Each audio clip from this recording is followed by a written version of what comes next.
সুস্থ রেখে সুস্থতার সাথে তার মহান হুকুম পালন করার উদ্দেশ্য নিয়ে মসজিদে আসার বসার কিছু কথা বলা এবং শোনার জন্য তৌফিক দিলেন।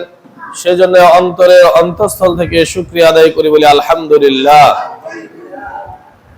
লাখো কোটি দরুদ ও সালাম বর্ষিত হোক আখিরি জামানার সর্বশেষ নবী নবী মুহাম্মদ নবী আহমদ নবী মুস্তাফা সাল্লাল্লাহু আলাইহি সাল্লামের প্রতি। সকলে বলি সাল্লাল্লাহু আলাইহি ওয়াসাল্লাম। সম্মানিত উপস্থিত মুসল্লিনে কেরাম, পর্দার আড়ালের মা ও বোনেরা, আমি আপনাদের সম্মুখে কালামে পাক থেকে বেশ কয়েকটি আয়াত এবং রাসূলুল্লাহ সাল্লাল্লাহু আলাইহি সাল্লামের মুখ নিঃসৃত অসংখ্য হাদিস থেকে কয়েকটি হাদিস পাঠ করেছি। এই আয়াত এবং হাদিসকে সম্মুখে রেখে খুতবার সংক্ষিপ্ত সময়ের আলোচনার বিষয় সালাতের গুরুত্ব ও ফজিলত। যদি মহান আল্লাহ তাআলা তৌফিক দান করেন, উল্লেখিত বিষয়ের উপর তথ্যবহুল আলোচনা করার জন্য চেষ্টা করব ইনশাআল্লাহ। ওয়া মা তাওফীকি ইল্লা বিল্লাহ, আলাইহি তাওয়াক্কালতু ওয়া ইলাইহি উনীব। সম্মানিত উপস্থিত মুসল্লিনে কেরাম, সালাত এমন একটা ইবাদত যা নারী পুরুষ সকলের উপরে ফরজ করা হয়েছে। নারীদের জন্য কিছু সময়ের ছুটি থাকলেও পুরুষদের জন্য যতদিন সে জীবিত থাকবে, তার দেহে যতদিন আত্মা থাকবে, ততদিন পর্যন্ত তার সালাত আদায় করতে হবে। আজকের আলোচনা নারী পুরুষ উভয়ের একই বিধান। সালাতের জন্য পুরুষের যেমন গুরুত্ব রয়েছে, মহিলাদেরও তেমন গুরুত্ব রয়েছে। সালাতের ফাজাইল ফজিলত পুরুষেরা আদায় করলে যেমন ফজিলত, মহিলারা আদায় করলেও তেমন ফজিলত। পুরুষেরা না আদায় করলে যেমন শাস্তি, মহিলারা যদি ফরজ সালাত আদায় না করে তাদেরও তেমন শাস্তি।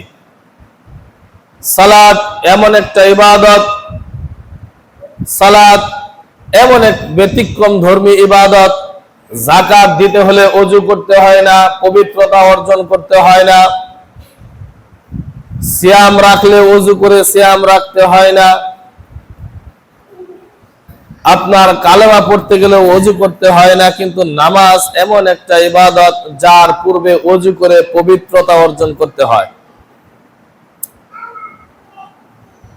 নামাজের অর্থাৎ সালাতের গুরুত্ব বোঝাতে গিয়ে নবী সাল্লাল্লাহু আলাইহি ওয়াসাল্লাম হাদিসে বিভিন্নভাবে আপনাকে আমাকে উপদেশ দিয়েছেন। এবং এই নামাজটা হলো ইসলামের দ্বিতীয় রুকন। ইসলামের দ্বিতীয় স্তম্ভটার নামই হলো নামাজ। এই ব্যাপারে ইবনে ওমর রাদিয়াল্লাহু আনহু থেকে বর্ণিত বুখারীর 8 নম্বর হাদিসে নবী সাল্লাল্লাহু আলাইহি ওয়াসাল্লাম বলেছেন, বুনিয়াল ইসলাম আলা খামসিন, বুনিয়াল ইসলাম আলা খামসিন। ইসলামটা 5টি বিষয়ের উপর স্থাপিত, ইসলামটা 5টি স্তম্ভের উপর প্রতিষ্ঠিত।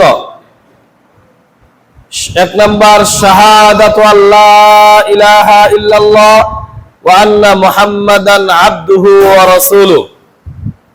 1 নম্বরে হলো এই বলে সাক্ষ্য দেওয়া যে আল্লাহ ছাড়া সত্যিকারে কোনো মাবুদ নেই, কোনো ইলাহ নেই, মুহাম্মদ সাল্লাল্লাহু আলাইহি সাল্লাম তার বান্দা এবং রাসূল। এটা হলো ইসলামের প্রথম রুকন, প্রথম স্তম্ভ। 2 নম্বর স্তম্ভ হলো ইকামিস সালাত, সালাত প্রতিষ্ঠা করা। 3 নম্বর ওয়াইতাইজ যাকাত, যাকাত প্রতিষ্ঠা করা। ওয়াল হজ, সামর্থ্যবান হলে হজ আদায় করা। 5 নম্বর অসম রমাদান, এবং রমজান মাসের সিয়াম রাখা। এই 5টা স্তম্ভের উপর ইসলামটা দাঁড়িয়ে আছে।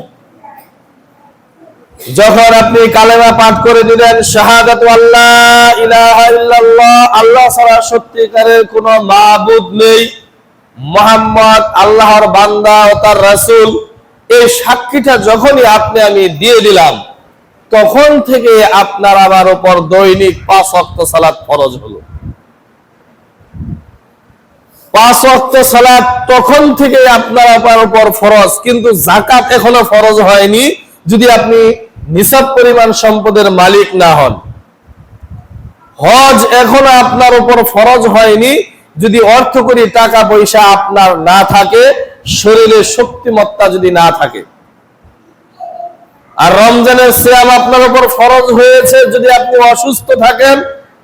আপনি সিয়াম রাখলে অসুস্থতা বেড়ে যেতে পারে, কিংবা মা বোনেরা বাচ্চাদেরকে দুধ দিচ্ছেন, কিংবা মা বোনেরা গর্ভবতী আছেন, তখন তারা ফিদিয়া দেওয়ার মাধ্যমে কিংবা পরবর্তীতে কাজা আদায় করার মাধ্যমে রমজানের সিয়াম গুলো পূর্ণ করতে পারেন। কিন্তু শাহাদাতু আল্লাহ ইলাহা ইল্লাল্লাহ ওয়া আন্না মুহাম্মাদান আবদুহু ওয়া রাসূলুহু, এই সাক্ষীটা দেওয়ার সাথে সাথেই দৈনিক 5 ওয়াক্ত সালাত আপনাকে আমাকে আদায় করতেই হবে, দেহে যদি আত্মা থাকে। আর এটার গুরুত্ব বোঝাতে গিয়ে নবী সাল্লাল্লাহু আলাইহি সাল্লাম কালেমার পরে, সাক্ষ্য দেওয়ার পরে এটার স্থান রেখেছেন। তাহলে যারা আমরা কালেমা পড়ে মুসলমান হওয়ার পরে সালাত আদায় করি না, তারা আসলে কালেমা লা ইলাহা ইল্লাল্লাহর মর্মার্থ বুঝি না। এটার মর্ম কথাটা কি আসলে সেটা বুঝি না। অনেকেই আমরা প্রত্যেক সূত্রে মুসলমান। কি সূত্রে মুসলমান? প্রত্যেক সূত্রে, যে বাপ দাদারা মুসলমান ছিল ওই হিসেবে মুসলমান হয়েছি আমরা। 5 ওয়াক্ত সালাত মুসলিমদের উপর। মুসলিমকে কেন বলতে হবে যে তুমি 5 ওয়াক্ত সালাত আদায় করো? মুসলিমকে তো আদেশ করা হবে এটা যে তুমি নফল সালাত বেশি আদায় করো, তাহাজ্জুদের সালাত আদায় করো, নফল সিয়াম গুলো বেশি বেশি রাখো। মুসলিমকে তাকদা দিতে হয় কোনটা? যে তুমি 5 ওয়াক্ত সালাত আদায় করো। তার মানে এরা মুসলিম হয়েছে, কিন্তু মুসলিমের মর্মার্থ কালেমা লা ইলাহা ইল্লাল্লাহর মর্ম কথা তারা পূর্ণাঙ্গ রূপে বুঝতে পারেনি। নবী সাল্লাল্লাহু আলাইহি ওয়াসাল্লাম এই হাদিসের মাঝে স্পষ্টভাবে বলে দিলেন যে কালেমা শাহাদাতের পরেই ইসলামের যে স্তম্ভটা রয়েছে সেটা হলো 5 ওয়াক্ত সালাত। সম্মানিত উপস্থিত মুসল্লিয়ানে কেরাম, আমি আপনাদেরকে সালাতের গুরুত্ব বোঝাচ্ছিলাম। এই সালাতটা নবী সাল্লাল্লাহু আলাইহি ওয়াসাল্লামের উপর ফরজ করা হয়েছে মেরাজের রাতে। এটা আপনারা সকলেই জানেন। কোন দিন? মেরাজের রাত্রিতে। পৃথিবীতে অন্যান্য যে বিধানগুলো আল্লাহ তাআলা আমাদের উপর ফরজ করেছেন, যেমন যাকাতের বিধান ফরজ করেছেন, হজের বিধান ফরজ করেছেন, সিয়ামের বিধান ফরজ করেছেন, এগুলো নবী সাল্লাল্লাহু আলাইহি ওয়াসাল্লাম তখন পৃথিবীতেই ছিলেন, দুনিয়াতেই ছিলেন। কিন্তু ব্যতিক্রম ধর্মী একটা ইবাদত নামাজ যখন নবী সাল্লাল্লাহু আলাইহি ওয়াসাল্লামের উপর দিলেন, তখন নবী সাল্লাল্লাহু আলাইহি ওয়াসাল্লামকে আল্লাহ তাআলা আকাশে উঠিয়ে নিয়ে তারপর দিলেন। তাহলে সালাতের গুরুত্ব কতটুকু দেখেন। হজ ফরজ করেছেন দুনিয়াতে, নবী সাল্লাল্লাহু আলাইহি ওয়াসাল্লাম দুনিয়াতে ছিলেন, পৃথিবীতে ছিলেন। যাকাত ফরজ হয়েছে, দুনিয়াতে ছিলেন, পৃথিবীতে ছিলেন। সিয়াম দ্বিতীয় হিজরিতে ফরজ হয়েছে, তখন নবী সাল্লাল্লাহু আলাইহি ওয়াসাল্লাম দুনিয়াতে ছিলেন। কিন্তু সালাত যখন ফরজ হয়েছে, আল্লাহ তাআলা নবী সাল্লাল্লাহু আলাইহি ওয়াসাল্লামকে আকাশে উঠিয়ে নিয়েছিলেন। তারপর আপনার আমার জন্য এই 5 ওয়াক্ত সালাতকে ফরজ হিসেবে নবী সাল্লাল্লাহু আলাইহি ওয়াসাল্লামকে দিয়েছিলেন। তাহলে এখানে একটা গুরুত্ব বোঝা যায়। আর অন্যতম একটা গুরুত্ব হলো এটা যে হাসরের মাঠে সর্বপ্রথম যে জিজ্ঞাসা আপনাকে আমাকে করা হবে, যেটার ব্যাপারে গত জুমাতেও কিছু বলেছিলাম, তো আজকে যেহেতু বিষয়টা এই ব্যাপারে নিয়েছি যে সালাতের গুরুত্ব এবং ফজিলত, তাহলে সেই আলোচনাগুলো আবার না করলে আপনাদের বোঝার জন্য কষ্ট হয়ে যাবে, আপনাদের বোঝাতে কষ্ট হয়ে যাবে। কিয়ামতের দিন সর্বপ্রথম আল্লাহর হক সম্পর্কে যে জিজ্ঞাসাটা করা হবে সেটার নাম হলো সালাত। আপনি আমি সালাত আদায় করেছে কিনা, আপনার আমার সালাত ঠিক আছে কিনা, এই ব্যাপারে প্রথম জিজ্ঞাসা করা হবে। আবু হুরায়রা রাদিয়াল্লাহু আনহু থেকে বর্ণিত তিরমিজির 413 নম্বর হাদিসে নবী সাল্লাল্লাহু আলাইহি ওয়াসাল্লাম বলছেন, ইন্না আউয়ালু মা ইউহাসাবু বিল আবদি ইয়াওমাল কিয়ামা মিন আমালিহি সালাতুহু। নবী সাল্লাল্লাহু আলাইহি ওয়াসাল্লাম বলছেন, বান্দার হাসরের মাঠে যেই আমল সম্পর্কে সর্বপ্রথম জিজ্ঞাসা করা হবে কিয়ামতের দিন, সেটার নাম হলো সালাত। ফাইন সালাহাত ফাকাদ আফলাহা ওয়া আনজাহা। ফাইন সালাহাত, যার সালাত টিকে যাবে, যার সালাত সঠিক হবে, যার সালাত 5 ওয়াক্ত সঠিকভাবে যে ব্যক্তি আদায় করবে, যার এই সালাতগুলো হাসরের মাঠে টিকে যাবে, নবী সাল্লাল্লাহু আলাইহি ওয়াসাল্লাম বলছেন আফলাহা, সে সফলকাম হয়ে যাবে, ওয়া আনজাহা, সে মুক্তি পেয়ে যাবে, নাজাত পেয়ে যাবে। সুবহানাল্লাহ বিহামদিহি। তারপর নবী সাল্লাল্লাহু আলাইহি ওয়াসাল্লাম বলছেন, ওয়া ইন ফাসাদাত ফাকাদ খাবা ওয়া খাসিরা। আর যে ব্যক্তির সালাত নষ্ট হয়ে যাবে, আমলনামায় হিসাব দিতে গিয়ে সর্বপ্রথমে যখন সে ঠেকে যাবে যে তার সালাত ঠিক নেই, তার সালাত বাতিল হয়েছে, তার সালাতগুলো টিকছে না, তখন নবী সাল্লাল্লাহু আলাইহি ওয়াসাল্লাম বলছেন ফাকাদ খাবা ওয়া খাসিরা। সে ব্যক্তি ক্ষতিগ্রস্ত হয়ে যাবে, সে ব্যক্তি দুর্ভাগা হয়ে যাবে, তার আর কোনো আমল গ্রহণ করা হবে না। নাউযুবিল্লাহ। তাহলে হাসরের মাঠে সর্বপ্রথম যে জিজ্ঞাসা, যে আমলের জিজ্ঞাসা আপনাকে আমাকে করা হবে, সেটার নাম হলো 5 ওয়াক্ত সালাত। সেটার নাম কি? 5 ওয়াক্ত সালাত সম্পর্কে জিজ্ঞাসা করা হবে। যদি সালাতটা ঠিক থাকে, তাহলে আপনার আমার অন্যান্য আমল ঠিক থাকবে। সম্মানিত উপস্থিত মুসল্লিরা কেরাম, তাহলে এই হাদিস থেকেও আমরা সালাতের প্রতি যে গুরুত্ব রয়েছে, সেই গুরুত্বগুলো আমরা বুঝতে পারলাম। সম্মানিত উপস্থিত মুসল্লিরা কেরাম, সালাতের এতটাই গুরুত্ব রয়েছে নবী সাল্লাল্লাহু আলাইহি ওয়াসাল্লামের কাছে যে তিনি মারা যাওয়ার পূর্বেও এই সালাতের কথা আপনাকে আমাকে আদেশ করে গিয়েছেন, ওসিয়ত করে গিয়েছেন। নবী সাল্লাল্লাহু আলাইহি ওয়াসাল্লামের শেষ সময়ে তিনি সালাতের জন্য তাগিদ দিয়ে গিয়েছেন। এই ব্যাপারে আলী ইবনে আবি তালিব রাদিয়াল্লাহু আনহু থেকে বর্ণিত ইবনে মাজাহ 2698 নম্বর হাদিসে নবী সাল্লাল্লাহু আলাইহি ওয়াসাল্লাম বলেছিলেন, আস-সালাত ওয়া মা মালাকাত আইমানুকুম। নবী সাল্লাল্লাহু আলাইহি ওয়াসাল্লাম মুমূর্ষ অবস্থায় যখন বিছানায় শায়িত ছিলেন, তখন নবী সাল্লাল্লাহু আলাইহি ওয়াসাল্লাম সাহাবীদেরকে বলছেন, আস-সালাত ওয়া মা মালাকাত আইমানুকুম।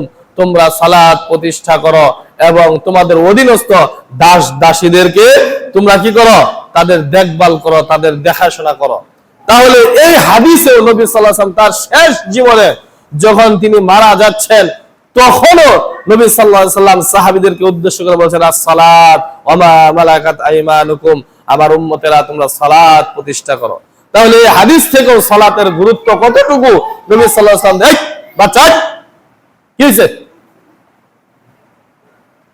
অতিরিক্ত করে একেবারে।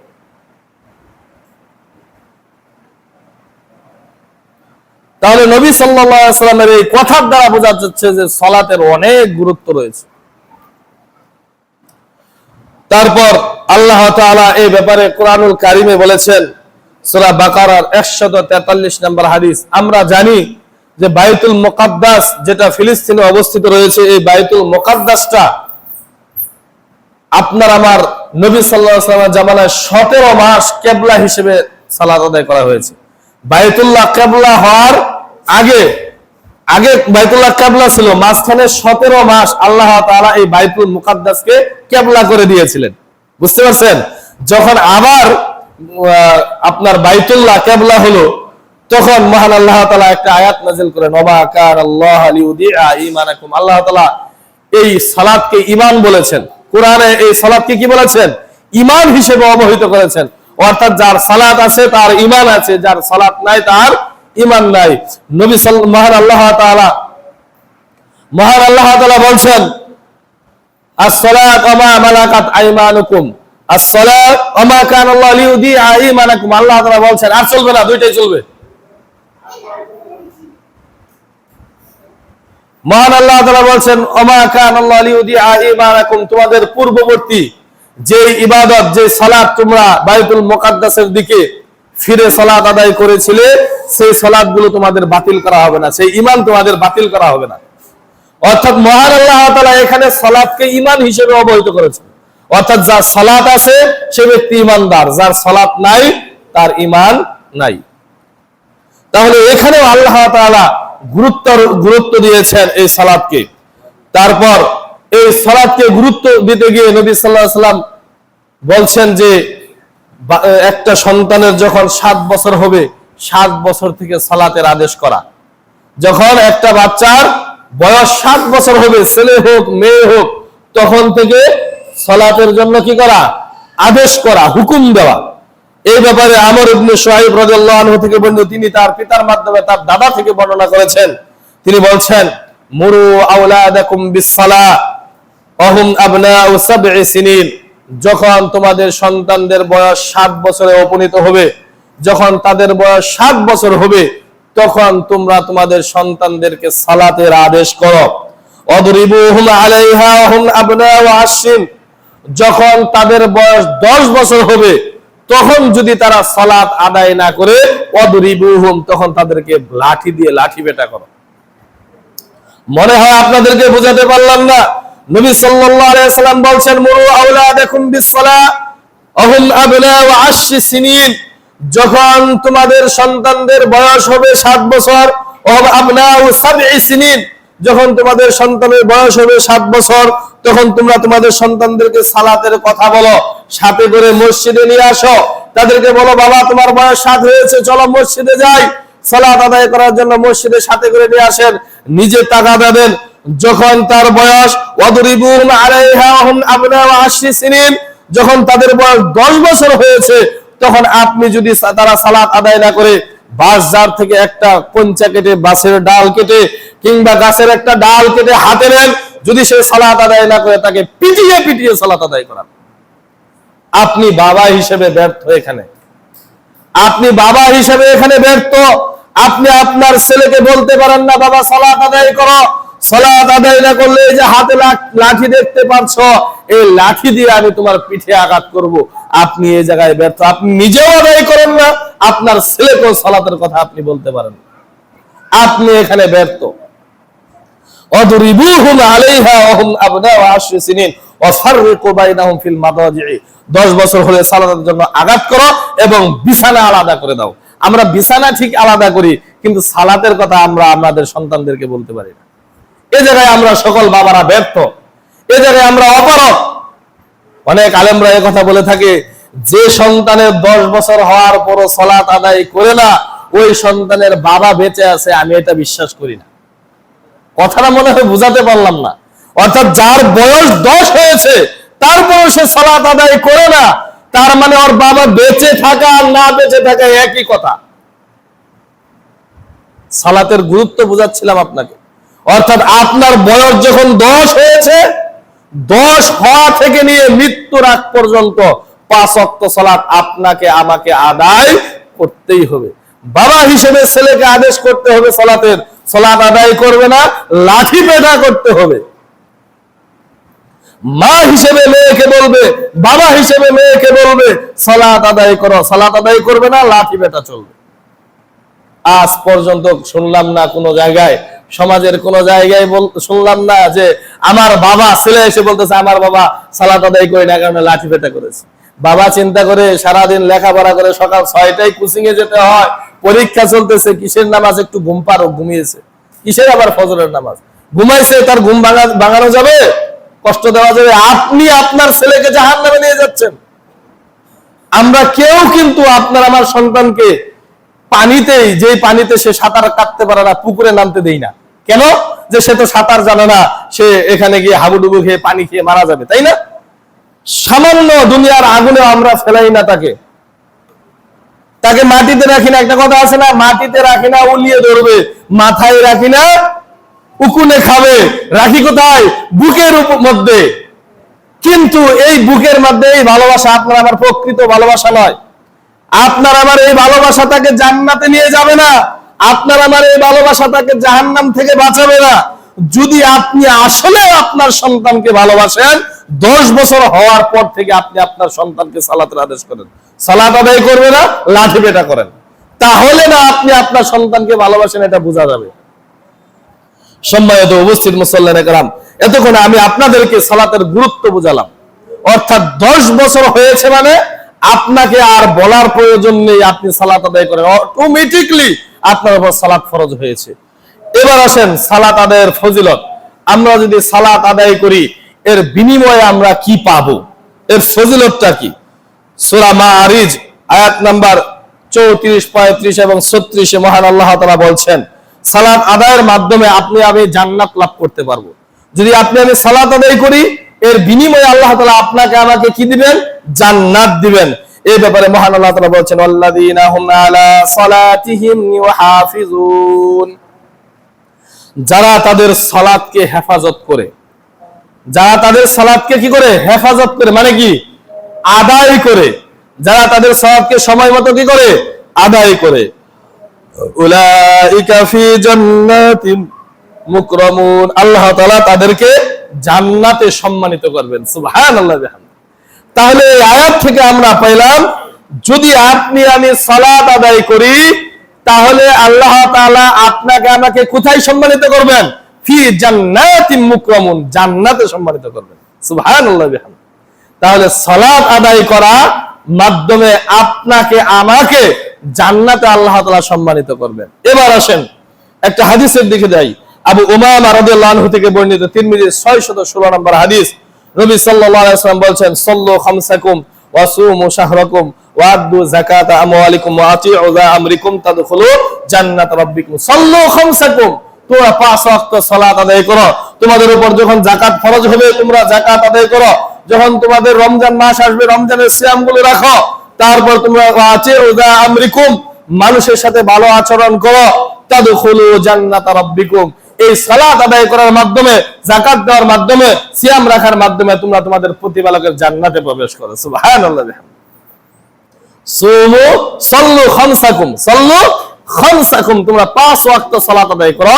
তাদখুলু জান্নাত রাব্বিকুম, তোমরা তোমাদের প্রতিপালকের জান্নাতে প্রবেশ করো। তাহলে এই আয়াত এবং হাদিস থেকে বোঝা গেল, যদি আপনি আমি সালাত আদায় করি 5 ওয়াক্ত, তাহলে এর ফজিলত হিসেবে, এর বারাকা হিসেবে, এর ফাজাইল আল্লাহ তাআলা জাযা খায়র আপনাকে দান করবেন, সেটার নাম হলো জান্নাত। এই সালাতের মাধ্যমে পাপ মোচন হয়, এটা একটা ফজিলত। যদি আপনি আমি সালাত আদায় করি তাহলে আপনার আমার আমলনামা থেকে পাপ মোচন হয়ে যাবে। কি মোচন হয়ে যাবে? পাপ মোচন হয়ে যাবে। আবু হুরায়রা রাদিয়াল্লাহু আনহু থেকে বর্ণিত, বুখারীর 528 নম্বর হাদিস, নবী সাল্লাল্লাহু আলাইহি ওয়াসাল্লাম বলেন, আরাআইতুম লাউ আন্না নাহরান বিবাবি আহাদিকুম, তোমরা আরাআইতুম লাউ আন্না নাহরান বিবাবি আহাদিকুম, তোমাদের কারো দরজায় যদি একটা নদী থাকে, নহর থাকে, নালা থাকে, ইয়াগতাসিলু মিনহু কুল্লা ইয়াউমিন 5 মাররাতিন, এবং সে তার ওই নদীতে দৈনিক 5 বার গোসল করে। কয়বার? 5 বার। নবী সাল্লাল্লাহু আলাইহি ওয়াসাল্লাম বলেন, আরাআইতুম লাউ আন্না নাহরান বিবাবি আহাদিকুম, তোমাদের কারো বাড়ির দরজায়, ঘরের দরজায় যদি একটা নদী থাকে, ইয়াগতাসিলু মিনহু কুল্লা ইয়াউমিন 5 মাররাত, সে প্রতিদিন ওই নদীতে, ওই নহরে দৈনিক 5 বার গোসল করে। হাল ইয়াবকা মিন দারনিহি শাইউন, দৈনিক 5 বার গোসল করার পর তার শরীরে কি কোনো ময়লা অবশিষ্ট থাকবে? এই কথা নবী সাল্লাল্লাহু আলাইহি ওয়াসাল্লাম সাহাবীদেরকে জিজ্ঞাসা করছেন। তখন সাহাবীরা বলেন, ক্বালু লা ইয়াবকা মিন দারনিহি শাইউন, না নবী সাল্লাল্লাহু আলাইহি ওয়াসাল্লাম, তার শরীরে কোনো ময়লা থাকতে পারে না, যেহেতু দৈনিক 5 বার সে গোসল করে ওই নহরে। তারপর নবী সাল্লাল্লাহু আলাইহি ওয়াসাল্লাম বলেন, ক্বালা ফাযালিকা মাসালুস সালাওয়াত খামস আমহুল্লাহু বিহিন্নাল খাতায়া, এই ব্যক্তির মতো উদাহরণ হলো 5 ওয়াক্ত সালাতের উদাহরণ। যে ব্যক্তি দৈনিক 5 বার গোসল করার কারণে তার শরীরে কোনো ময়লা থাকে না, যে ব্যক্তি এরূপ ভাবে দৈনিক 5 ওয়াক্ত সালাত আদায় করবে, তার জীবনের সকল আমলনামার ডায়েরি থেকে, তার শরীর থেকে সকল পাপগুলো মিটিয়ে দেওয়া হবে। সুবহানাল্লাহ। তাহলে যে ব্যক্তি দৈনিক 5 ওয়াক্ত সালাত আদায় করবে, তার আমলনামায় কোনো গুনাহ থাকবে না, তার শরীরে কোনো পাপ থাকবে না। সম্মানিত উপস্থিত মুসল্লিরা کرام, এই ব্যাপারে আরেকটা হাদিস নেন সুনানে আহমদ 21596 নম্বর হাদিস। নবী সাল্লাল্লাহু আলাইহি ওয়াসাল্লামের একটি ঘটনা আবু উসমান রাদিয়াল্লাহু আনহু থেকে বর্ণিত। তিনি বলছেন, আবু উসমান রাদিয়াল্লাহু আনহুর সাথে সালমান রাদিয়াল্লাহু আনহু ছিলেন।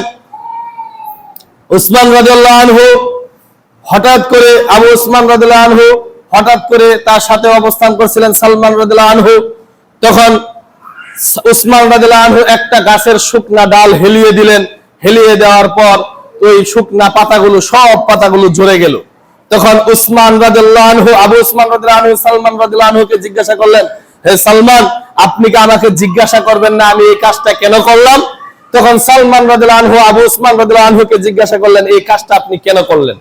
তখন সে বলছে যে এই কাজটা একদিন আমি নবী সাল্লাল্লাহু আলাইহি ওয়াসাল্লামের সাথে ছিলাম। তখন নবী সাল্লাল্লাহু আলাইহি ওয়াসাল্লাম একদিন এভাবেই গাছের একটা শুকনা ডাল টেনে ধরলেন এবং সাথে সাথে সেই শুকনা পাতাগুলো ঝরে পড়ে গেল। ঝরে পড়ে যাওয়ার পর নবী সাল্লাল্লাহু আলাইহি ওয়াসাল্লাম আমাকে বললেন যে আজকের মতো আমাকে জিজ্ঞাসা করলেন, তুমি কি জিজ্ঞাসা করবে না কেন আমি এই কাজ করলাম? তখন সে বলল যে কেন করলেন হে আল্লাহর নবী?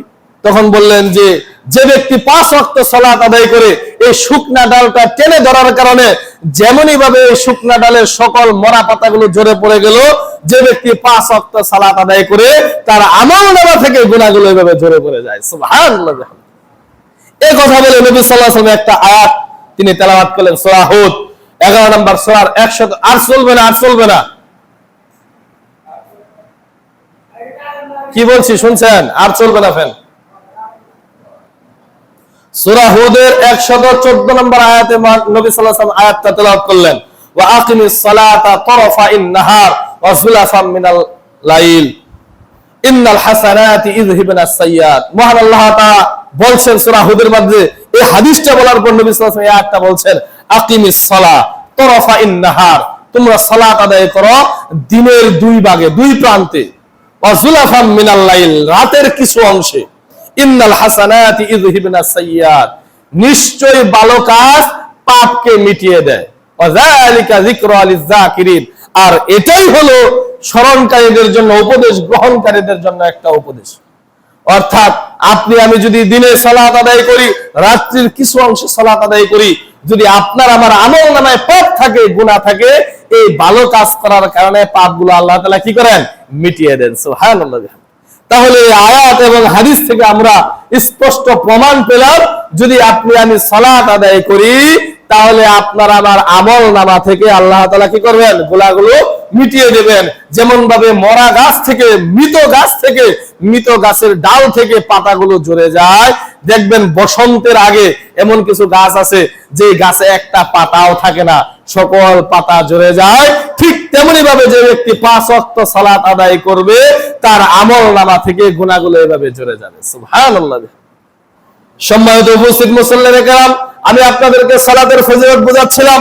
5 ওয়াক্ত সালাত যদি আপনি আমি আদায় করি, এই 5 ওয়াক্তের বিনিময়ে আপনার আমার আমলনামায় 50 ওয়াক্ত সালাতের ফজিলত লেখা হবে, নেকি লেখা হবে। এই ব্যাপারে গত জুমাতেও কিছু বলেছি। কেননা নবী সাল্লাল্লাহু আলাইহি সাল্লামকে যখন মেরাজে নিয়ে গেলেন, এই ব্যাপারে আনাস রাদিয়াল্লাহু আনহু থেকে বর্ণিত তিরমিজি 213 নম্বর হাদিস, নবী সাল্লাল্লাহু আলাইহি সাল্লাম বলেন, ফুরিদাত আলান নবী লাইলাতা আশরিয়া, নবী সাল্লাল্লাহু আলাইহি সাল্লামের উপর মেরাজের রাত্রিতে ফরজ করা হয়েছে বিহিস সালাওয়াতুল 50 ওয়াক্ত সালাত। কয় ওয়াক্ত সালাত? 50 ওয়াক্ত সালাত নবী সাল্লাল্লাহু আলাইহি ওয়াসাল্লামের উপর ফরজ করা হলো। কয় ওয়াক্ত? 50 ওয়াক্ত। সেটা কোন দিন? মেরাজের রাত্রিতে। সুম্মা নাকাসাত হাত্তা জাআলাত খামসান সুম্মা নুআদ্দি ইয়া মুহাম্মদ। নবী সাল্লাল্লাহু আলাইহি ওয়াসাল্লাম যখন ফিরে আসছিলেন, তখন ঘটনা গত সপ্তাহে বলেছি, মুসা আলাইহিস সালামের সাথে দেখা, তিনি বারবার তাকে আল্লাহ তাআলার কাছে পাঠালেন, কমাতে কমাতে সেটা 5 ওয়াক্তে চলে আসলো। আসার পর সুম্মা নুআদ্দি ইয়া মুহাম্মদ, আল্লাহ তাআলা পিছন দিক দিয়ে মুহাম্মদ সাল্লাল্লাহু আলাইহি ওয়াসাল্লামকে ডাক দিলেন, ইয়া মুহাম্মদ, হে মুহাম্মদ, ইন্নাহু লা ইউবাদদালু কওলা লাদাইয়া, আমার কথার কোনো হরনর হয় না, এদিক সেদিক হয় না। আল্লাহ তাআলা বলছেন, এ মুহাম্মদ শোনো, আমার কথার কোনো এদিক সেদিক হয় না। আমি যেহেতু তোমার উপর 50 ওয়াক্ত সালাত ফরজ করেছিলাম, ওয়া ইন্নালাকা বিহাযিহিল 55, তোমরা যদি এই 5 ওয়াক্ত সালাত আদায় করো, ওই 50 ওয়াক্ত সালাতের যত নেকি 5 ওয়াক্ত আদায় করার মাধ্যমে তত নেকি তোমরা পেয়ে যাবে। সুবহানাল্লাহ। অর্থাৎ আপনি আমি দৈনিক 5 ওয়াক্ত সালাত আদায় করি ঠিক, কিন্তু 5 ওয়াক্ত সালাতের নেকি 50 ওয়াক্ত সালাত আদায় করলে যতটুকু দেওয়া হতো ঠিক ততটুকুই দেওয়া হয়। সুবহানাল্লাহ। সালাতের ফজিলত আপনাদেরকে বোঝাচ্ছিলাম। সালাত পাপ থেকে দূরে রাখে। এই সালাত এমন একটা ইবাদত, এই সালাত এমন একটা ইবাদত যে ইবাদত করলে পরে এক সময় আপনি আমি এমনিতেই পাপ ছেড়ে দিব।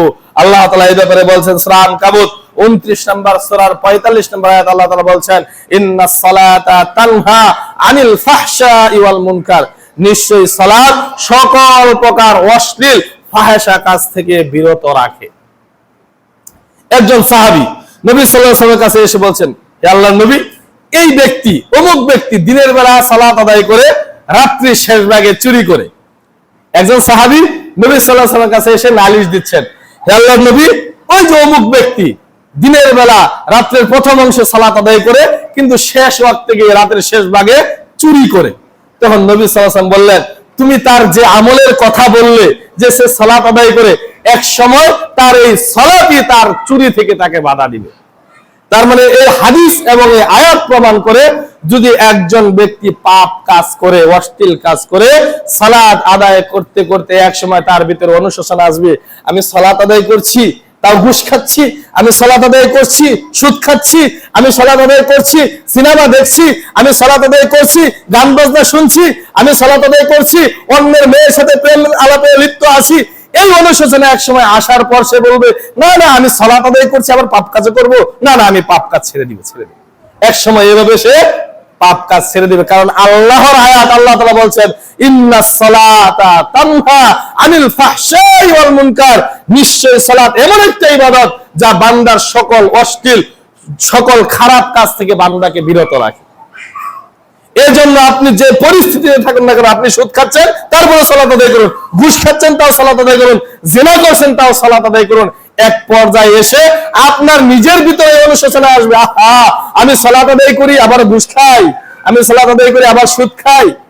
কেননা সুদের পাপ জঘন্য পাপ, সুদের পাপ জঘন্য পাপ।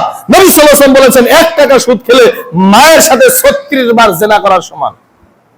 1 টাকা সুদের পাপের এত বদলা।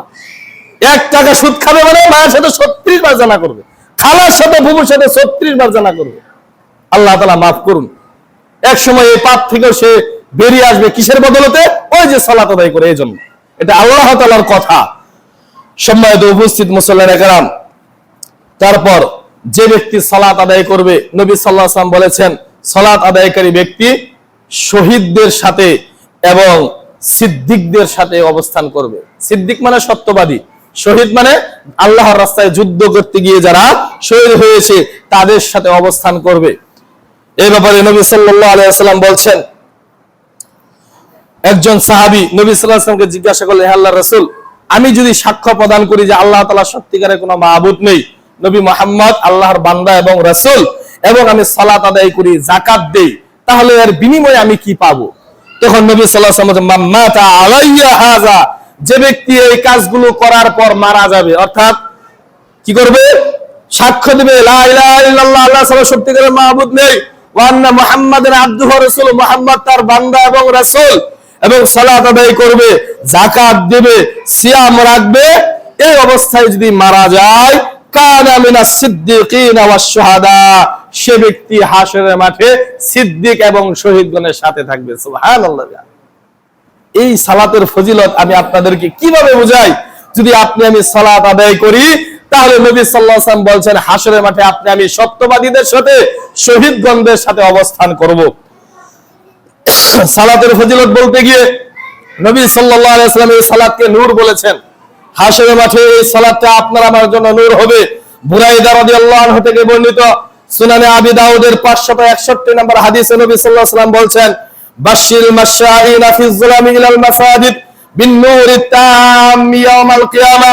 নবী সাল্লাল্লাহু আলাইহি ওয়াসাল্লাম বলছেন, বাশশিরিল মাশাঈনা ফিজ যুলাম, যারা রাত্রিবেলা অন্ধকারে গুটগুটে কালো রাত্রিতে মসজিদে সালাত আদায় করার জন্য গিয়েছে, বাশশিরিল মাশাঈন, তাদেরকে সুসংবাদ শুনিয়ে দাও। তাদেরকে কিসের সুসংবাদ শোনাবে?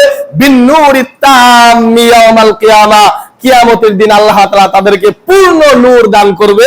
এই সুসংবাদ তাদেরকে শুনিয়ে দাও যারা রাত্রির অন্ধকারে মসজিদে সালাত আদায় করতে আসে। সুবহানাল্লাহ।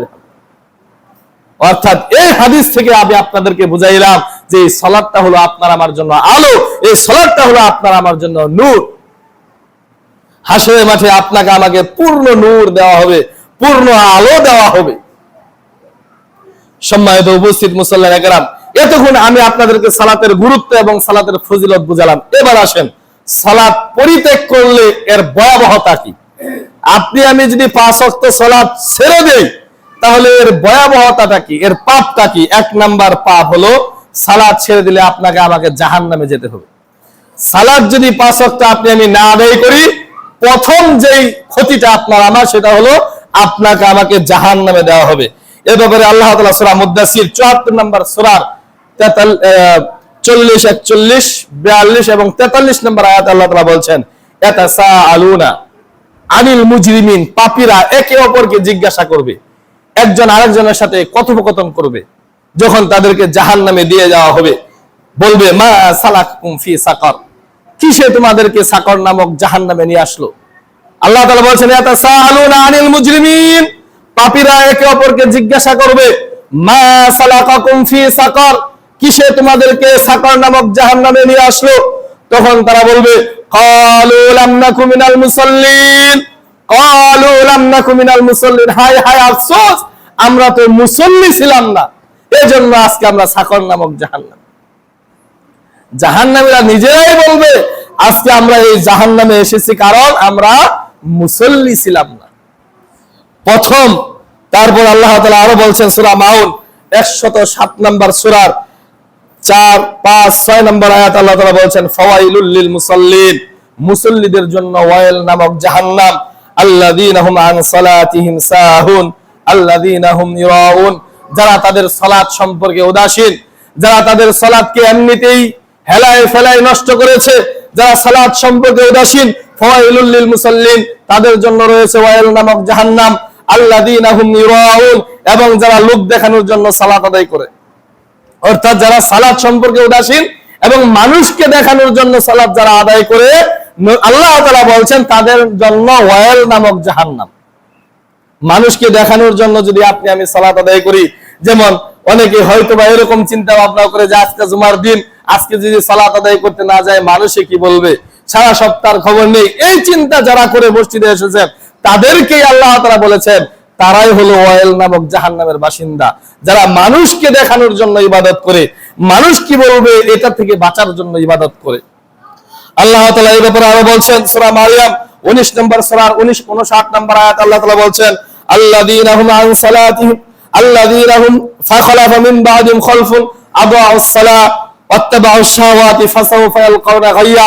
মহান আল্লাহ তাআলা বলছেন অচিরেই তাদের যুগের পর এমন একটা যুগ এসেছে মিন বাদিহিম খালফুন আদাউস সালাহ, যারা তাদের সালাতকে নষ্ট করে ফেলেছে, যারা তাদের সালাতকে মেরে ফেলে দিয়েছে, ওয়াত্তাবাউশ শাহাওয়াতি ফাসাউফা ইয়ালকাউনা গায়্যা। ওয়াত্তাবাউশ শাহাওয়া, তারা তাদের নিজের শাহাওয়াতের জন্য, তারা তাদের ইচ্ছা পূরণের জন্য যারা তাদের সালাতকে মেরে ফেলে দিয়েছে, নষ্ট করে ফেলেছে, যারা 3:30টা সালাতকে 5:30টায় আদায় করছে, যারা 12টার সালাতকে 1:30টায় আদায় করছে, সব সালাতের ওয়াক্ত পরিবর্তন হয়, যোহরের সালাত 1:30টায় আছে, যখন দিন থাকে 10 ঘন্টা তখনও 1:30টায়, দিন যখন হয় 16 ঘন্টা তখনও 1:30টায়, আর আসরের সালাত প্রতিদিন এখন বর্তমানে সালাতের ওয়াক্ত হচ্ছে 3:29-এ, আর সালাত আদায় করছে গিয়ে 5:30টায়। এর আগে সালাতকে নষ্ট করে নাই। ফজরের সালাতের ওয়াক্ত শুরু হচ্ছে বর্তমানে 4টায়, আমরা আদায় করি 4:30টায়, আর আমরা সালাত আদায় করে যখন যাই তখন তারা আজান দেয় মসজিদে। তারা কি সালাতকে নষ্ট করছে না? তাদের নিজের ইচ্ছাকে পোষণ করার জন্য, নিজের ইচ্ছাকে, নিজের মাযহাবকে টিকিয়ে রাখার জন্য তারা এইভাবে সালাত আদায় করছে। এজন্য আল্লাহ তাআলা বলছেন অচিরেই তাদের পরেই এমন একটা যুগ আসছে যারা তাদের নিজের ইচ্ছাকৃতভাবে তারা তাদের সালাতকে নষ্ট করে ফেলছে। এদের জন্য হাসরের মাঠে শাস্তি রয়েছে। তারপর যারা সালাত আদায় করবে না, হাসরের মাঠে তাদের ভয়াবহ সম্পর্কে আল্লাহ তাআলা বলছেন সূরা কালাম 68 নম্বর সূরার 42 নম্বর আয়াত আল্লাহ তাআলা বলছেন ইয়াউমা ইকশাফু আন সাক ওয়া ইদআউনা ইলাস সুজুদি ফালা ইস্তাতিউন। আল্লাহ তাআলা হাসরের মাঠে তার পদযুগল উন্মোচন করবেন, তার পদযুগল অর্থাৎ টাকনু খুলে দিবেন। ইয়াউমা ইকশাফু আন সাক, টাকনু খুলে দিবেন। ওয়া ইদআউনা ইলাস সুজুদ, এবং তাদেরকে সিজদা করার জন্য আহ্বান করা হবে। ফালা ইস্তাতিউন, কিন্তু তারা সিজদা করতে পারবে না, তাদের পিঠ শক্ত হয়ে যাবে। যারা দুনিয়াতে সালাত আদায় করেনি, হাসরের মাঠে তারা আল্লাহর পায়ে সিজদা করতে পারবে না। আল্লাহ তাআলা আরো বলছেন সূরা তাহা 20 নম্বর সূরার 124 নম্বর আয়াতে বলছেন ওমান আরাদা আন যিকরি ফাইন্না লাহু মাঈশাতান দানকা ওয়া নাহশুরুহু ইয়াওমাল কিয়ামাতি আ'মা। আল্লাহ তাআলা বলছেন ওমান আরাদা আন যিকরি, যে ব্যক্তি আমার স্মরণ থেকে গাফেল হবে, যে ব্যক্তি আমার স্মরণ থেকে গাফেল হবে মানে কি, আন যিকরি মানে এখানে আনিস সালাহ, সালাত থেকে গাফেল হবে, ফাইন্না লাহু মাঈশাতান দানকা, আমি তাদের জীবনকে সংকীর্ণ করে দিব, ওয়া নাহশুরুহু ইয়াওমাল কিয়ামাতি আ'মা, এবং হাসরের মাঠে আমি তাদেরকে অন্ধ করে উঠাবো। অর্থাৎ বেনামাজিদেরকে আল্লাহ তাআলা হাসরের মাঠে অন্ধ করে উঠাবেন, কানা করে উঠাবেন, তারা চোখে সেই দিন দেখতে পাবে না। তারপর এই বেনামাজিরা কখনো মুমিনের বন্ধু হতে পারে না। যারা সালাত আদায় করে তাদের বন্ধু কখনো বেনামাজি হতে পারে না। তারপর যদি আর যারা সালাত আদায় করে না, আল্লাহ নবী সাল্লাল্লাহু আলাইহি সাল্লাম বলছেন যে তাদের উপর থেকে আল্লাহ তাআলা জিম্মা উঠে যায়। এ ব্যাপারে মুআজ রাদিয়াল্লাহু আনহু থেকে বর্ণিত হাদিস সুনান আহমদ 21570 নম্বর হাদিস। মুআজ রাদিয়াল্লাহু আনহু বলছেন, নবী সাল্লাল্লাহু আলাইহি ওয়াসাল্লাম আমাকে 10টি উপদেশ দিলেন। কয়টি উপদেশ? 10টি উপদেশ দিলেন। তার মাঝে একটা উপদেশ হলো এরকম যে, হে মুআজ, তুমি কোনোদিন ইচ্ছাকৃতভাবে সালাত ছেড়ে দিও না। কেননা যে ব্যক্তি ইচ্ছাকৃতভাবে সালাত ছেড়ে দেয়, ওই ব্যক্তির উপর থেকে আল্লাহ তাআলার জিম্মা উঠিয়ে নেন। হেফাজত করার যে জিম্মাদারিটা আল্লাহ তাআলার কাছে আছে, সেই জিম্মাটা সালাত ছেড়ে দিলে কি হয়? উঠে যায়। অর্থাৎ সালাত আমরা কখনো ছাড়বো না। তারপর যারা সালাত ছেড়ে দিবে তাদের হাসর নাসর হবে কাদের সাথে? কারুন, ফেরাউন, হামান, উবাই ইবনে খালাফের সাথে। কাদের সাথে হবে হাসর নাসর? কারুন, ফেরাউন, হামান, উবাই ইবনে খালাফ, যারা পৃথিবীর সকল শ্রেণীর মানুষের কাছে নিকৃষ্ট। তাদের সাথে হাসর নাসর হবে কাদের? যারা বেনামাজি হবে, যারা সালাত ছেড়ে দেবে ইচ্ছাকৃতভাবে। দলিল আমর ইবনে আস রাদিয়াল্লাহু আনহু থেকে বর্ণিত সুনানে আহমদ 5576 নম্বর হাদিস। নবী সাল্লাল্লাহু আলাইহি ওয়াসাল্লাম বলছেন, মান হাফাযা আলাইহা কানাত লাহু নূরান ওয়া বুরহানান ওয়া নাজাতান ইয়াউমাল কিয়ামা। যে ব্যক্তি 5 ওয়াক্ত সালাত সঠিকভাবে আদায় করবে, আল্লাহ তাআলা তাকে আলো দিবেন, বুরহানান দলিল দিবেন, ওয়া নাজাতান শেষমেশ তাকে মুক্তি দিয়ে দিবেন। তারপর ওয়ামান লাম ইউহাফিজ আলাইহা, আর যে ব্যক্তি এটা হেফাজত করবে না, 5 ওয়াক্ত সালাত আদায় করবে না, লাম ইয়াকুল লাহু নূরুন ওয়ালা বুরহানুন ওয়ালা নাজাতুন, তার কোনো আলো থাকবে না, তার কোনো দলিল থাকবে না, তার কোনো মুক্তিও থাকবে না। ওয়া কানা ইয়াউমাল কিয়ামা মা কারুন ওয়া ফিরআউন ওয়া হামান ওয়া উবাই ইবনে খালাফ, এবং তাদের হাসর নাসর হবে কারুনের সাথে, ফেরাউনের সাথে, হামানের সাথে, উবাই ইবনে খালাফের সাথে। অর্থাৎ আপনি যদি তাদের সাথে হাসর নাসর না কাটাতে চান, হাসরের মাঠে না থাকতে চান, তাহলে আপনাকে সালাত আদায় করতে হবে। অর্থাৎ সালাত ছেড়ে দিলে আপনি জাহান্নামে যাবেন। সালাত ছেড়ে দিলে হাসরের মাঠে আপনাকে আল্লাহ তাআলা অন্ধ করে উঠাবেন। সালাত ছেড়ে দিলে কোন মুমিন ব্যক্তি আপনার বন্ধু হবে না। সালাত ছেড়ে দিলে আপনার হাসর নাসর হবে কারুন, ফিরআউন, হামান, উবাই ইবনে খালাফের সাথে। রাসূল সাল্লাল্লাহু আলাইহি ওয়াসাল্লাম বলেছেন। এবার আসেন সালাত পরিত্যাগকারীর বিধান, মানে যারা সালাত ছেড়ে দেয় এরা কোন শ্রেণীর মুসলিম? এরা কি আসলে মুসলিম, নাকি এদেরকে নবী সাল্লাল্লাহু আলাইহি ওয়াসাল্লাম কি বলেছেন? জাবের রাদিয়াল্লাহু আনহু থেকে বর্ণিত সহিহ মুসলিম, যাদের কাছে হাদিস অ্যান্ড্রয়েড ফোন আছে, সুন্দর করে বাংলা হাদিস অ্যাপটা নামাবেন, সেখানে সহিহ মুসলিমের 82 নম্বর হাদিস। আমার নিজের মন করা কোনো কথা নয়, নবী সাল্লাল্লাহু আলাইহি ওয়াসাল্লামের কথা নকল করে আপনাকে শোনাচ্ছি। তিনি বলছেন, বাইনাল আবদি ও বাইনাল কুফরি তারকুস সালাহ। একজন বান্দা অর্থাৎ একজন মুসলিম এবং কাফেরের মাঝে পার্থক্য হলো সালাত। অর্থাৎ যে সালাত আদায় করলো সে মুসলিম, যে সালাত আদায় করলো না সে কাফের। কে বলেছেন? নবী মুহাম্মদ সাল্লাল্লাহু আলাইহি ওয়াসাল্লাম।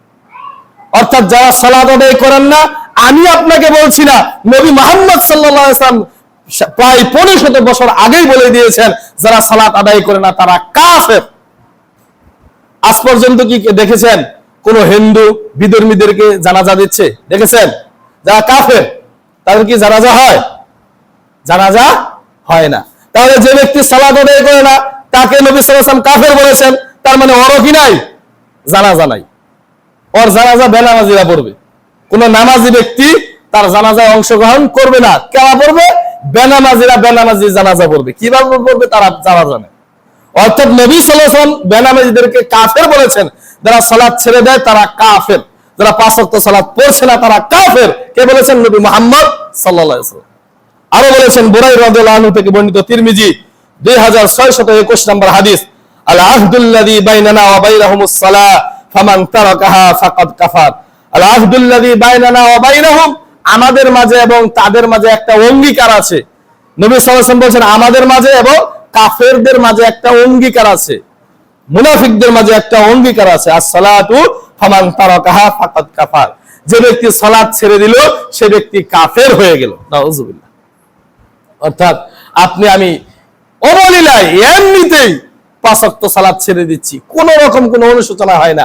আমি মাঝে মাঝে বলি 5 টাকা পকেট থেকে হারিয়ে গেলে আফসোস হয়, কিন্তু দৈনিক 5 ওয়াক্ত সালাত ছুটে যাচ্ছে, একটু আফসোস আপনার আমার হয় না, একটু অনুশোচনা আপনার আমার হয় না, একটু বোধগম্য হয় না যে আমি যে সালাত আদায় করছি না, আমার তো হাসর নাসর ফেরাউনের সাথে হবে, কারণের সাথে হবে, হামানের সাথে হবে, উবাই ইবনে খালাফের সাথে হবে।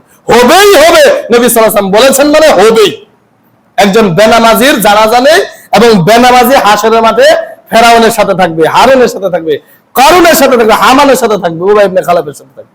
এটা আপনি মেনে নিলেন না মেনে নিলেন না, এটা নবী সাল্লাল্লাহু আলাইহি ওয়াসাল্লামের কথা। আল্লাহ তাআলা আমাদের সকলকে, প্রথমে তো বলেছি সালাত যদি আদায় করি কোনো পাপ থাকবে না, সালাত যদি সঠিকভাবে হেফাজত করি আল্লাহ তাআলা আপনার আমার জন্য হাসরের মাঠে আলো দিবেন, নূর দিবেন, দলিল দিবেন এবং মুক্তিও দিয়ে দিবেন। মুক্তি দেওয়া মানে কি? জান্নাত দিয়ে দেওয়া। অর্থাৎ সালাত আদায় করুন, আল্লাহ তাআলা আপনার উপর সন্তুষ্ট থাকবে। আল্লাহ তাআলা আপনার উপর যে জিম্মাদারিটা নিয়েছেন আপনাকে হেফাজত করার জন্য, সে হেফাজত করবে। আর সালাত আদায় করবেন না, সেই জিম্মাদারিটা উঠিয়ে নিবে, আপনার হেফাজতের দায়িত্ব আর আল্লাহ তাআলার কাছে থাকবে না। তাই আসুন, দুনিয়ার সব কিছুই চলে, দুনিয়ার সকল কার্যকলাপ চলে, কিন্তু সালাত আমরা আদায় করি না। এটা খুবই পরিতাপের বিষয়। সালাত যদি আমরা না আদায় করি আমরা জাহান্নামে যাব, সালাত যদি আদায় করি আমরা জান্নাতে যাব। এতে করে আল্লাহর কোনো লাভ লস নেই। সকল পৃথিবীর সকল মানুষও যদি আল্লাহ তাআলা জাহান্নামে দিয়ে দেন আল্লাহর একটু ক্ষতি হবে না। আর সকল মানুষ যদি জান্নাতেও চলে যায় এতে করে আল্লাহ তাআলার কোনো লাভ হবে না। আল্লাহ তাআলা হলেন গানি, তার কোনো কিছুর অভাব নেই। এই বান্দা যদি আল্লাহ তাআলার শুকরিয়া আদায় না করে, ফেরেশতাদেরকে যখন বলেছিল, প্রস্তাব দিয়েছিল, ফেরেশতারা শোনো আমি দুনিয়াতে প্রতিনিধি সৃষ্টি করতে চাই, তখন ফেরেশতারা কি বলেছিল? ক্বালু সুবহানাকা লা ইলমা লানা, হে আল্লাহ আমরাই তো আপনার প্রশংসা করছি, গুণগান আরো করছি, আর কিসের মানুষ তৈরি করা দরকার? এরা তো দুনিয়াতে এসে ফাসাদ করবে, ফিতনা করবে। তখন আল্লাহ তাআলা বলছিলেন কি, যে আমি যা জানি তোমরা তা জানো না। আল্লাহ তাআলার প্রশংসা করা, শুকরিয়া আদায় করার আরো জাতি ছিল। এই জাতি কেন তৈরি করেছেন? এমনিতে আল্লাহ তাআলার মনে চেয়েছে করেছেন। তাই আপনি আমি যদি সালাত আদায় না করি ক্ষতি আপনার আমারই হবে। ঘন্টার পর ঘন্টা লুডু খেলায় আপনি আমি বসে থাকতে পারি, ঘন্টার পর ঘন্টা দোকানে আড্ডা পেতে পারি, ঘন্টার পর ঘন্টা এমনিতেই টিভির সামনে বসে থাকতে পারি, কিন্তু 10-15 মিনিটের জন্য মসজিদে আসতে পারি না। আপনার আমার মতো হতভাগা আর কেউ আছে? এলাকার যুবকগুলো একেবারে ছন্ন ছাড়া হয়ে গিয়েছে। এলাকার যুবকরা একেবারে সালাত আদায় করে না। সালাত কি তারা জানেই না মনে হয়, নামাজ যে পড়তে হয় এই বিষয়টাই জানা না। এটার কারণ আপনি আমি যারা গার্জিয়ান। ওই যে নবী সাল্লাল্লাহু আলাইহি ওয়াসাল্লাম বলেছেন 10 বছর 7 বছর হলে সালাতের আদেশ করো, 10 বছর হলে লাঠি পেটা করো। কয়দিন আপনি আমি লাঠি পেটা করেছি সালাতের জন্য? ছেলে সালাত আদায় করে না, কয়দিন বলেছি? আমি নিজে আদায় করি না, ছেলেকে কিভাবে বলবো? বিষয়টা এরকম হয়ে গেছে। আল্লাহ তাআলা আমাদের সকলকেই সালাতের পাবন্দি করার তৌফিক দান করুন। যে কোনো সময় আপনার আমার মৃত্যু হয়ে যেতে পারে। বলেন তো, যদি আপনি আমি মারা যাই কি বলবো আল্লাহ তাআলাকে? হাসরের মাঠের প্রথম জিজ্ঞাসা তো হবে সালাত সম্পর্কে, যে আমি সালাত আদায় করেছি কিনা, আপনি সালাত আদায় করেছেন কিনা। কি বলবেন সেই দিন হাসরের মাঠে? সালাত টিকে থাকলে না অন্য সব ইবাদত টিকবে? সালাত যদি না টিকে তাহলে অন্য ইবাদত তো বাতিল হয়ে যাবে। ও মা বোনেরা, এখনো কি উদাসীন থাকবেন? সালাত কি এখনো আদায় করবেন না? অবশ্যই সালাত আপনার আমার আদায় করতে হবে। যখনই বলেছি লা ইলাহা ইল্লাল্লাহ ওয়া আন্না মুহাম্মাদুর রাসূলুল্লাহ, আল্লাহ ছাড়া সত্যিকারের কোনো মাবুদ নেই, কোনো ইলাহ নেই, মুহাম্মদ আল্লাহর বান্দা ও রাসূল, এই কথা বলার পর থেকে বয়স যখন আপনার 10 হয়েছে, মৃত্যুর আগ পর্যন্ত 5 ওয়াক্ত সালাত ফরজ হয়েছে। মা বোনদের জন্য একটু রুখসাত আছে, কিন্তু পুরুষদের জন্য কোনোদিন রুখসাত নেই। আপনি দাঁড়িয়ে সালাত আদায় করতে হয়, দাঁড়াতে পারেন না, বসে আদায় করবেন। বসে আদায় করতে পারেন না, শুয়ে ইশারায় ইশারায় আপনাকে আমাকে সালাত আদায় করতে হবে। অর্থাৎ দেহে রূহ আছে, প্রাণ আছে, আত্মা আছে, সালাত আদায় করতে হবে। যদি আপনি আমি না আদায় করি হাসরের মাঠে এটার জবাবদিহিতা করতে হবে। আল্লাহ তাআলা আমাদের সকলকেই সালাতের ফজিলত বুঝে, সালাত না আদায় করলে যে গুনাহগুলো হয় সেই গুনাহগুলো বোধগম্য করে এই সালাত বেশি বেশি করে আদায় করার তৌফিক দান করুন। আমিন ওয়া আখির